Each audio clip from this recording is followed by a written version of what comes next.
இன்றைக்கி ஹஸ்பண்டுக்கு லன்ச் வந்து பேக் பண்ணுறது என்ன அப்படின்னு காமிக்கிறேன். ஸோ இன்றைக்கி வந்து பார்த்திங்கன்னா எப்போவுமே சப்பாத்தி தான் வந்து கொடுப்பேன். சரி ரொம்ப வந்து போர் அடிக்கும் ஒரே மாதிரி சாப்பிட்டா அப்படின்னு சொல்லிட்டு ஒரு ஆம்லேட் வந்து போட்டு தட்டுமான்னு கேட்டிருந்தேன். ஆனால் முட்டை வந்து வீட்டில் சுத்தமாக இல்லை. சரி முட்டை வாங்கிட்டு வாங்க, நான் இன்றைக்கி வந்து லஞ்சுக்கு வந்து சப்பாத்தியோடு சேர்த்து ஆம்லேட் வைக்கிறேன்னு சொல்லியிருந்தேன். ஸோ அதனால் வந்து ஆம்லேட் வந்து போட்டு கொடுத்துருந்தேன்.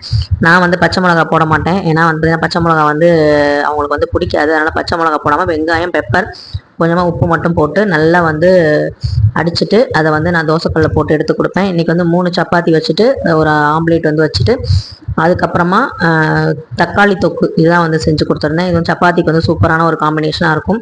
அதோடு சேர்த்து இன்றைக்கி வந்து வாட்டர்மெலன் வந்து பார்த்திங்கன்னா கட் பண்ணி அதுவும் வந்து வச்சாச்சு. ஸோ தர்பூசணி வந்து வெயில் காலத்தில் அதிகமாக வந்து எடுத்துக்கிறது ரொம்பவே நல்லது. நீங்களும் வந்து குழந்தைங்களுக்கோ இல்லை ஹஸ்பண்ட் வேலைக்கு போகிறாங்க, ரொம்ப நேரம் கம்ப்யூட்டரில் உட்காந்து வேலை பார்க்குறாங்க அப்படின்னா கண்டிப்பாக வந்து பழங்கள் ஏதாவது கண்டிப்பாக ஸ்நாக்ஸ்க்கு வைங்க. இன்றைக்கி ஒரு ஹெல்த்தியான லஞ்ச் தான் என் ஹஸ்பண்டுக்கு பேக் பண்ணி கொடுத்தேன். உங்கள் வீட்டில் என்ன லஞ்சுன்னு மறக்காமல் கமெண்ட்டில் சொல்லுங்கள். தேங்க்யூ.